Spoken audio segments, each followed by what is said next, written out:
C'est une vie hors norme. C'est du courage, l'adrénaline. C'est vraiment intense. Tout ça, ça va s'arrêter. Je ne peux pas jouer au foot toute ma vie.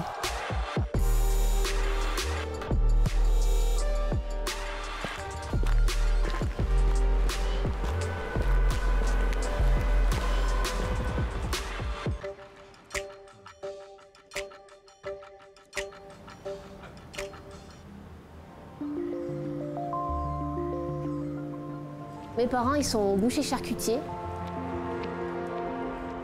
Ils ont toujours été là, ils ont fait beaucoup de sacrifices. J'ai commencé à jouer au foot à l'âge de 5 ans. Avec mon frère, on a joué beaucoup de temps ensemble. On a cassé tous les carreaux de toutes les vitres du garage. On voulait s'inscrire au foot, mais c'était réservé qu'aux garçons. L'entraîneur, tout simplement, il disait que les filles, il n'en voulait pas dans son équipe parce que ça faisait que pleurer sa mère. J'ai vraiment saoulé ma mère. L'entraîneur, il a dit « Ok, prends une licence à Sophie, mais je veux pas qu'elle pleure. » T'as une séance à faire aujourd'hui, là? Ouais, il faut que j'aille courir. C'est une séance de seuil. Ça veut dire qu'il faut qu'on fasse 3 fois 2 km à notre seuil VMA. Donc c'est une grosse séance aujourd'hui. Pourquoi tu veux venir avec moi? Le premier match que j'ai fait, j'ai pris un ballon dans la tête. J'ai surtout pas pleuré. J'ai joué en mixité jusqu'à l'âge de mes 15 ans. J'ai signé au club d'Albi. Il fallait nous amener le lundi, venir nous chercher le vendredi. Il fallait qu'on se soude aussi avec mon frère, mais aussi avec ma famille. Il y a du monde à la caisse, là? Je sais pas. Tu regardes? Je te coupe les cuisses. Vous offrez l'autre chose?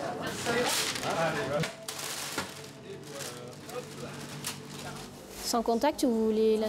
Ouais? Oui, ça va. Ça, c'était à la Mongie. Et là, c'est la seule robe que tu as accepté de mettre. Avec mon frère, on est très liés. On a un tatouage en commun. On a l'amour né jumeaux sur le bras, ensemble. C'est tes premières sélections en foot et tout ça. C'est des articles de journaux. Il n'y avait que là que vous étiez heureux d'aller au stade.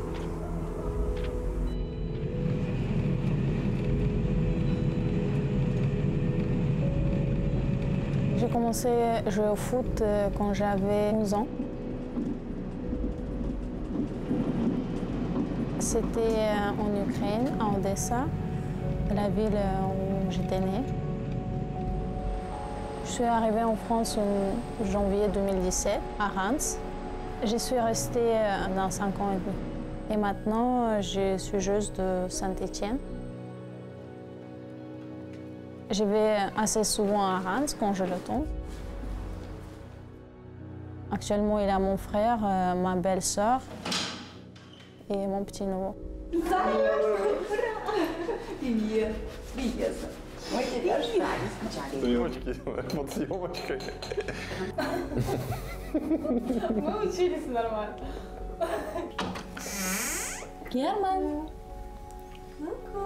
Ma mère, elle est arrivée le 7 avril 2022 avec ma belle-sœur et mon neveu. Il vient d'être né 12 semaines après la guerre.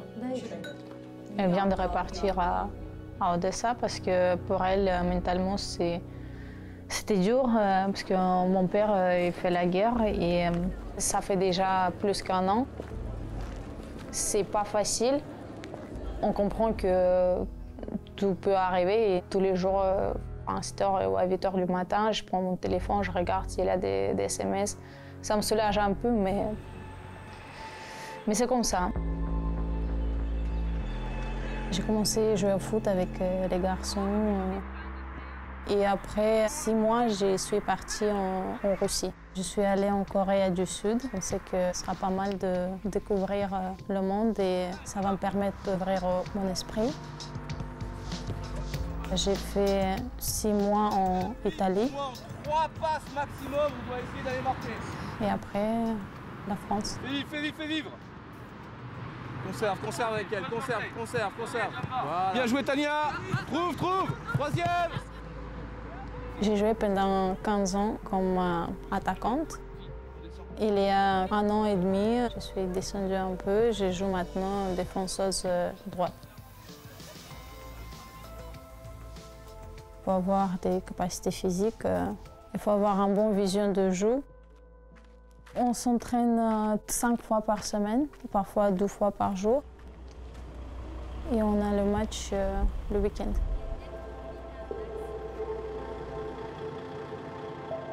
La situation des joueuses professionnelles aujourd'hui en France, elle est assez hétérogène. On a environ 280 joueuses qui jouent en première division et environ 80% qui ont un contrat de travail et qui sont donc reconnus comme étant professionnelles.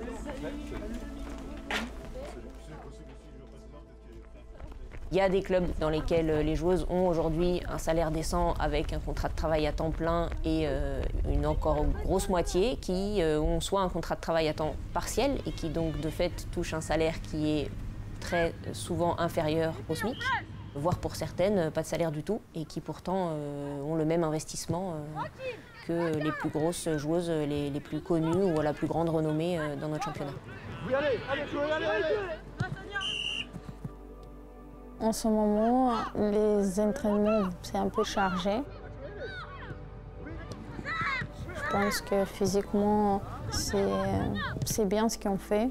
Parfois, c'est un peu limite, mais si on veut jouer en D1, on n'a pas le choix, il faut travailler dur. La situation, c'est celle de la D1. Donc si on va en D2, c'est encore moins structuré et encore moins professionnalisé. Donc on a encore moins de joueuses qui ont un contrat de travail. Et donc, dans la même logique, le sujet des rémunérations est encore moins sécurisé. Je sais qu'un jour ou l'autre, je vais couper. C'est la vie.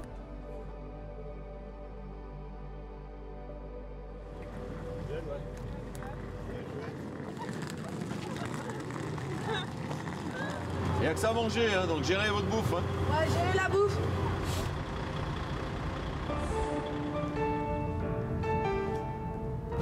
C'est là où je vais tous les jours presque. C'est notre deuxième maison. En plus, on prépare un gros match dimanche. J'ai été à Rodez pendant 3 ans pour mes années de licence management du sport. Ça fait 8 ans que je suis au Paris FC, anciennement Juvisy. J'ai réalisé aussi un master en management du sport en parallèle.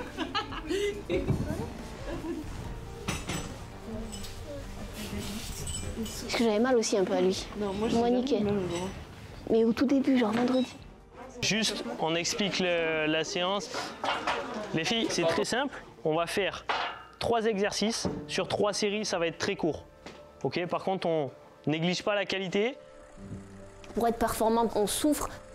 Des fois, on se met dans des états pas possibles, mais on se dit que c'est pour le meilleur et pour atteindre nos objectifs quand on sera sur le terrain.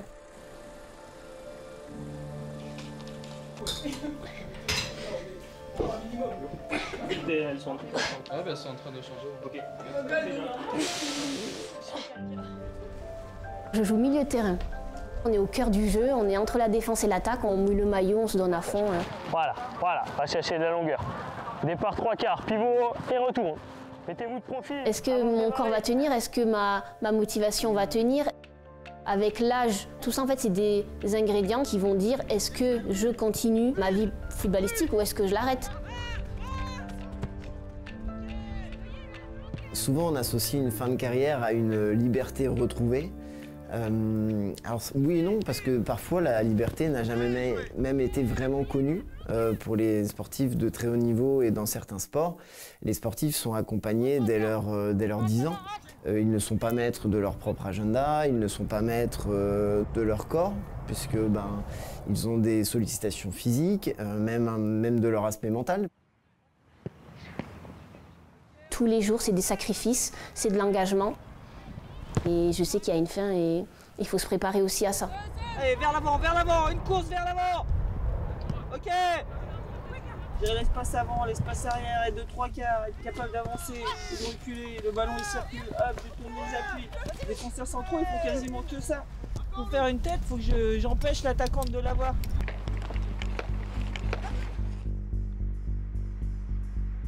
La vie de footballeuse, c'est vraiment quelque chose de particulier. Quand tu es footballeuse, tu es née footballeuse. Ça va rester toujours à l'intérieur de toi.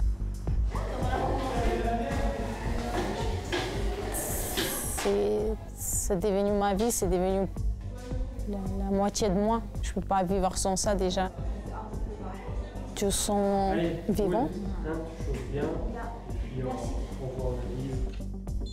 Pour de très nombreux sportifs de haut niveau, la fin de carrière peut avoir des impressions un petit peu anxiogènes parce que c'est l'inconnu. On parle plus de construction que de reconstruction, d'ailleurs, parce qu'on ne va pas être exactement la même personne que le sportif qu'on était. Et lorsqu'on arrête la carrière, on n'a plus grand-chose pour se sentir valorisé. On bouge beaucoup. Aujourd'hui, tu vis dans une ville comme Saint-Étienne. Demain, tu peux vivre, je sais pas moi, en Afrique.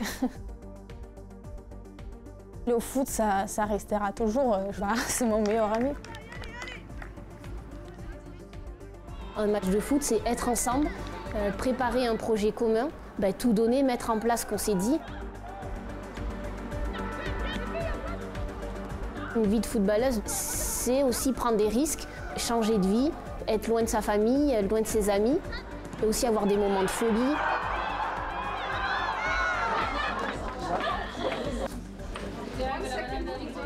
Parfois, on parle de conflit intérieur. Donc là, il y a un vrai travail à faire sur soi pour savoir qui on est et surtout qui on a envie d'être. Et là, il n'y a pas de réponse préétablie. La victoire, bravo pour la persévérance. Ok. Bravo. On a souvent coutume de parler de petites morts parce que tout s'arrête d'un coup. Tout ce qu'on a vécu avec le public, les médias, les familles, les fans, les supporters, les émotions, bonnes ou mauvaises, du jour au lendemain, on est à la maison, on se demande mais qui va vouloir de moi? Je me disais mais qu'est-ce que je vais devenir quoi? Tant sur le plan matériel qu'émotionnel, j'avais peur de ça en fait. J'avais peur de mourir tout simplement. Le traumatisme, c'est quelque chose d'assez courant pour les fins de carrière non anticipées. On a même des symptômes dépressifs qui arrivent régulièrement et voire même des tentatives de suicide qui arrivent aussi. Allez, un petit sourire. Attends, je vais peut-être plus hein. Allez.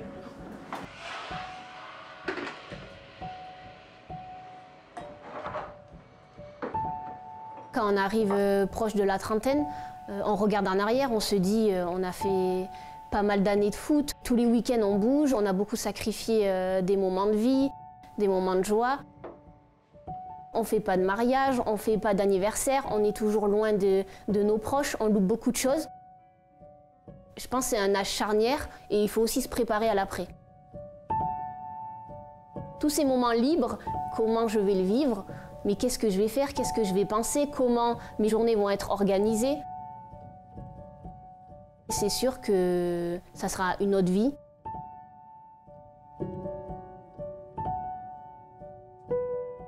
J'ai annoncé que les Jeux Olympiques 2024 seraient la finalité de ma carrière de joueuse. Donc il me reste plus qu'un an et quelques mois à jouer. Il y a des fois des moments où je me dis ça passe vite, ça passe vite, ça passe vite. Et puis et ça passe vite. C'est une étape dans ma vie. Le foot, comme tu le sais, c'est une véritable passion. Et c'est plutôt viscéral pour moi. Donc arrêter, c'est un vrai défi. C'est un peu une petite mort pour moi de mettre fin à ma carrière. Donc c'est une décision que j'ai prise en mettant beaucoup de réflexion, beaucoup de temps. Et je me suis dit que comme ça allait être très difficile, il me fallait du temps pour la digérer et pour l'appréhender. Donc j'ai voulu un peu anticiper les choses en l'annonçant un an avant et en me donnant l'objectif de profiter de tous les moments présents.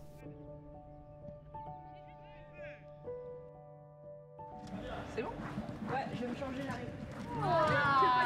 C'est sortir de cette zone de confort que tu as quand tu es athlète de haut niveau, où tu es adulé, où tout est organisé autour de toi, où tu as à suivre une feuille de route, à suivre le timing de cette feuille de route. Et puis quand tu rentres dans cette nouvelle vie professionnelle, tu vas aller chercher les infos, tu vas chercher une place, tu vas prouver à nouveau que tu es capable d'endosser des responsabilités. Et puis ça va être pareil dans le schéma amoureux. Il va falloir séduire, prouver que tu peux aimer, que tu peux être aimé, que tu peux fonder ta famille, que tu peux avoir un foyer. Donc tout ça, c'est sortir de cette belle zone de confort confort que tu as cultivé pendant plusieurs années pour aller vers ce monde totalement inconnu au final de la vie, quoi. Bizarrement, non, j'ai plus peur de m'ennuyer et de m'ennuyer de tout ce qui m'anime tous les jours. La vie de groupe, être avec du monde tout le temps, être contente quand je fais une bonne passe sur le terrain, jouer, juste jouer en fait. Je dirais qu'il y a deux vies. Quand on est athlète de haut niveau, il y a deux vies. Il y a l'athlète de haut niveau qui fait sa carrière, et puis après il y a tout ce qui est de l'après, c'est-à-dire trouver l'amour, fonder une famille, se poser, acheter, investir. Ça c'est l'étape d'après et c'est au final une nouvelle vie qui commence. Si je pouvais, je jouerais encore 10 ans. Ça, c'est la réalité, mais c'est aussi la possibilité, et non pas la fin, mais le début d'une nouvelle page qui s'écrit. Donc je me dis que c'est aussi quelque chose de nouveau. J'ai envie aussi peut-être d'avoir des enfants. J'ai l'âge qui tourne et je pense que c'est ma principale limite. Sinon, je continuerai à jouer. Pouvoir créer une famille. J'ai déjà 37. Quand je vais arrêter, j'aurai 38 et j'irai sur mes 39. Le temps que je souffle un peu et si derrière je veux faire un projet, bah, finalement, il y a cette horloge biologique qui est un peu notre plafond. Donc ça me permet voilà, de voir les choses comme ça. Et puis j'aurais quand même bien profité. J'ai commencé, j'avais 14 ans en D1. Donc c'est pas une partie de plaisir en fait pour moi d'arrêter. J'ai vraiment cette volonté d'avoir des enfants. Et je pense que c'est mon moteur principal. Et quand je passe des moments en famille, je me dis putain, je peux pas me priver de ça sur les 40 ans d'après. Et j'ai besoin de ça. Et peut-être que j'arriverai pas à en avoir, je sais même pas. Mais je veux me donner la chance de ne pas regretter. Il y a un risque de marginalisation, en tout cas de se retrouver un peu sur le bord de la route, à un moment ou à un autre, soit parce que ce sera la fin prévue de la carrière, soit parce qu'un événement peut survenir au milieu. J'ai suivi l'évolution du foot féminin et quand on a voué nos vies au football, et pour les filles, mais après, les portes de sortie, elles sont pas nombreuses. Et je peux comprendre tout à fait cette angoisse et je pense qu'il faut en parler. Et je pense qu'il faut épauler, qu'il faut aider ces sorties-là. Parce que leur fin de carrière à elles, malheureusement, elles sont, j'imagine, beaucoup moins drôles que celles des mecs. Il doit y avoir un système de solidarité qui doit être mis en place pour que le foot féminin se développe et réduise cet écart. Juste un exemple tout simple, qui est faisable tout de suite, l'égalité salariale dans les sélections nationales. Voilà, c'est l'équipe de France. L'équipe de France, c'est des sommes qui arrivent pour l'équipe de France. On peut les redistribuer équitablement. Ça n'appauvrira pas les footballeurs et ça permettra aux joueuses de recevoir de l'argent voilà, qu'elles méritent. Il y a une économie qui s'est créée et développée depuis plus de 50 ans dans le football professionnel masculin en France. Et cette économie, elle est naissante dans le football féminin. Quand on voit tous les pays européens qui sont en train de se développer, en train de progresser énormément, et qu'on voit que nous, ça régresse, que la Coupe du Monde qui a eu lieu en France n'a pas eu d'effet, alors peut-être sur le court terme, mais finalement à l'arrivée aujourd'hui, personne ne veut les droits de la Coupe du Monde féminine en France. Donc on voit bien que ça n'avance pas. C'est compliqué, c'est difficile, et moi je pense qu'il faut aller se battre beaucoup plus. J'ai pas vraiment senti ce vide parce que pendant toute ma carrière, j'ai mené le double projet, sportif et professionnel. Pourquoi? Parce qu'une carrière est très précaire, on peut se blesser, on peut du jour au lendemain ne plus être un élément important au sein d'un dispositif sportif. Et moi, je ne voulais pas me retrouver sans rien, sans avoir d'argent, sans manger, sans de foyer. Donc toute ma vie, j'ai mené ce double projet, même quand j'étais professionnelle, où j'avais toujours une petite activité pour m'occuper. 16 ans après, j'ai un regard qui est bien bienveillant de l'accompagnement, de la reconversion, du statut d'athlète de haut niveau aux salariés, tout simplement aux salariés. J'ai vite compris et j'ai vu comment les autres joueuses à la fin de sa carrière sont un peu en galère.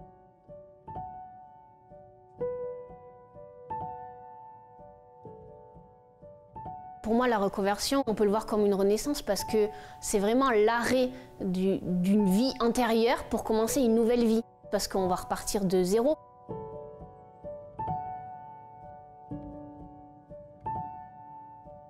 passe décisive, c'est l'UNFP qui est venu nous présenter ce dispositif au sein des clubs.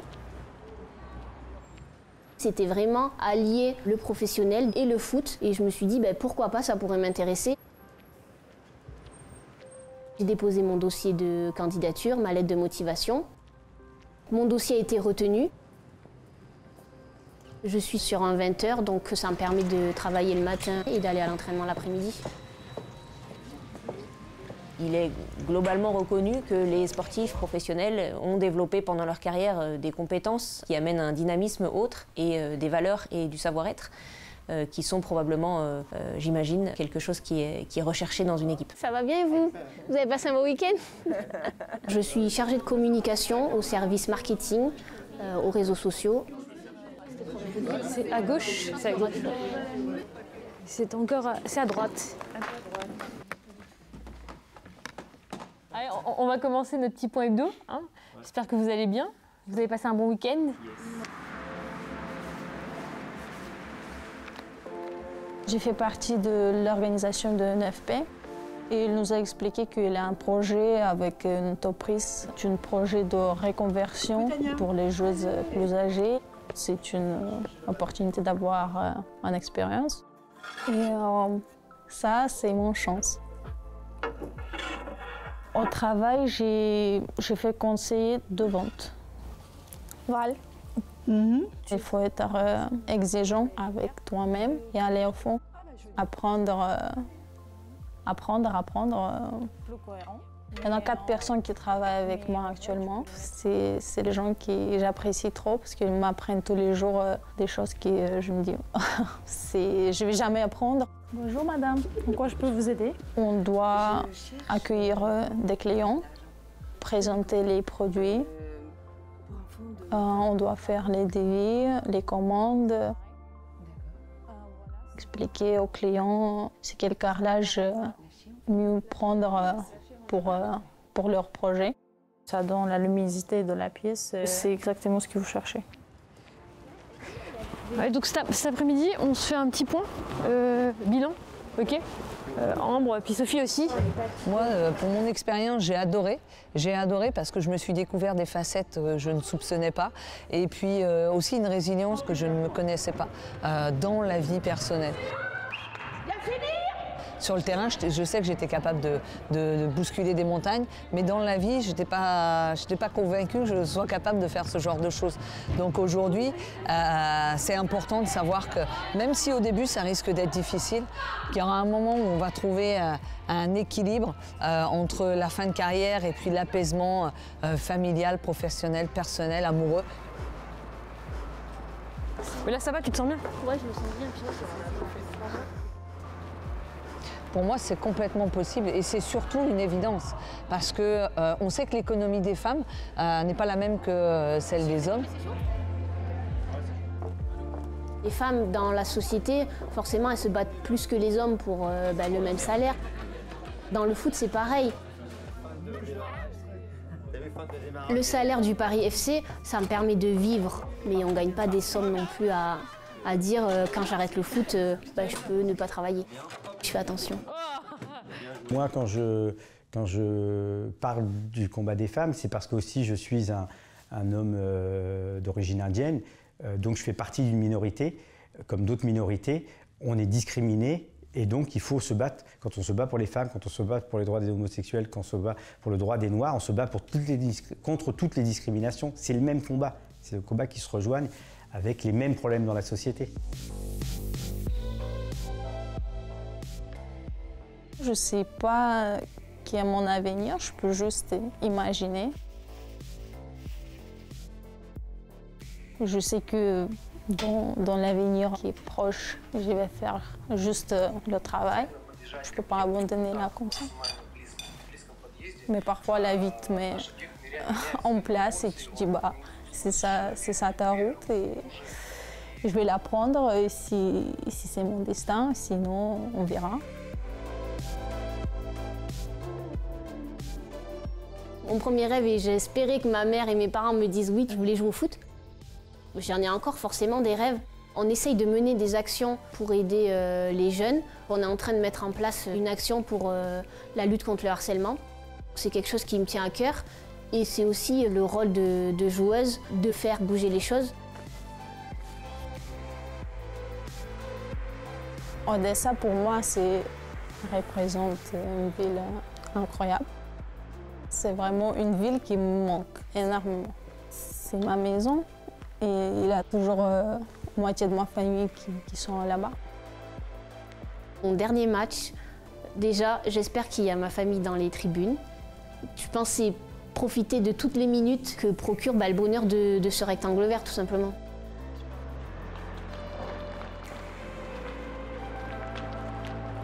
Ça sera le début d'une nouvelle vie.